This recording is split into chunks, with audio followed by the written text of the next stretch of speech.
কঁঠালৰ মুচিৰ তৰকাৰী। তাৰ কাৰণে মই কঁঠালটো অলপ কাটি ল'লোঁ আৰু লগতে আলুখিনিও কাটি লৈছোঁ। এতিয়া এইখিনি কাটি প্ৰথমতে বইল কৰি লওঁ। কঁঠালৰ মুচিখিনি টুকুৰা টুকুৰ কৰি আৰু লগতে আলুখিনি এটা সৰু প্ৰেছাৰ কুকাৰত মিডিয়াম চাইজৰ ভৰাই লৈ তাতে হালধি, নিমখ আৰু পানী অলপ দি এতিয়া এইখিনি বইল কৰি লওঁ। কঁঠালৰ মুচি আৰু আলুখিনি মোৰ বইল কৰা হৈ গৈছে। তেলত মই গৰম মছলা দিবৰ কাৰণে ৰেডি কৰিছোঁ। কটা পিঁয়াজ, কেপচিকাম কেইটুকুৰামান লৈছোঁ, বিলাহী, জলকীয়া, আদা ৰচুন পেষ্ট, তেজপাত এটা। মছলাত আছে আপোনাৰ জিৰা গুড়ি, ধনিয়া গুড়ি, মিট মছলা, কাশ্মীৰী মিৰ্চি, নিমখ আৰু হালধি অকণমান, আৰু অকণমান খুন্দি লোৱা আপোনাৰ ইলাচি, লং আৰু ডালচেনি। কেৰাহীখন গৰম কৰি লোৱা হৈছে। এতিয়া মই তাৰ কাৰণে অকণমান তেল দি লওঁ।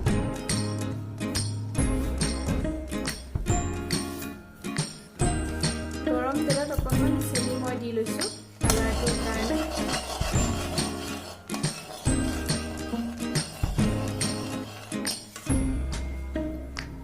গোটা গৰম মছলাখিনিও দি দিছোঁ। গোটা গৰম মছলাখিনি তেলত আপোনালোকে দি ল'বও পাৰে, নিদিলেও কোনো কথা নাই। মই অলপমান দি লৈছোঁ কাৰণ ইয়াত গৰম তেলত দি দিলে ফ্লেভাৰটো ভাল হয়।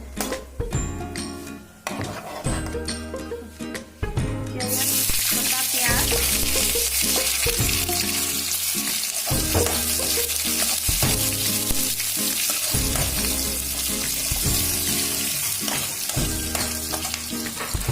তেজপাত, আদা ৰচুন পেষ্ট আৰু জলকীয়া লৈ অলপ সময় ভাজি লৈছোঁ।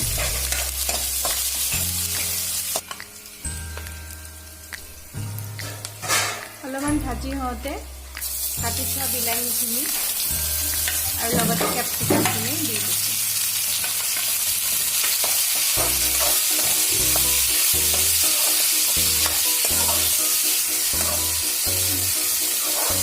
পিঁয়াজ, আদা ৰচুন লগতে দিয়া বিলাহী আৰু কেপচিকামখিনি অলপমান মই ভাজি লৈছোঁ, অলপমান আধা সিজাকৈ।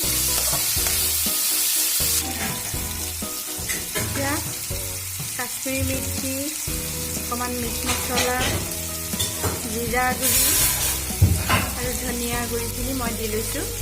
দেখিছোঁ যে অলৰেডি আমি বইল কৰি থোৱা কঁঠালৰ মুচি আৰু আলুখিনিত হালধি কালাৰটো আহি গৈছে, গতিকে আমি আৰু এক্সট্ৰা হালধি ইয়াত দিবৰ কাৰণে কোনো প্ৰয়োজন নাই।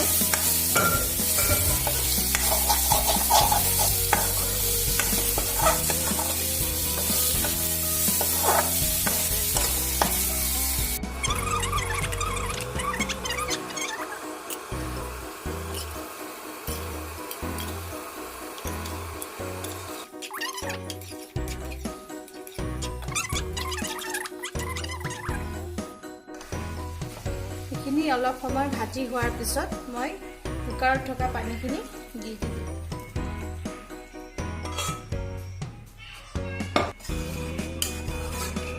দি এইখিনি পানীখিনি অলপমান শুকাবলৈ দিবলৈ জুইৰ ফ্লেমটো অলপমান বঢ়াই দিওঁ।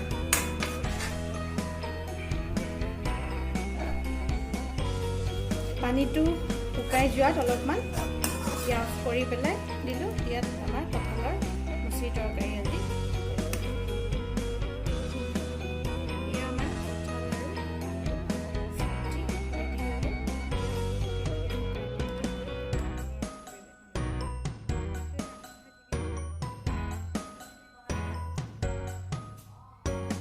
আপোনালোকে আমাৰ চেনেলটো লাইক আৰু ছাবস্ক্ৰাইব কৰিবলৈ নাপাহৰিব, যাতে আপোনালোকলৈ আমি এনেকৈ দিনে দিনে ৰেচিপি, নতুন নতুন ৰেচিপি আগবঢ়াই থাকিব পাৰোঁ।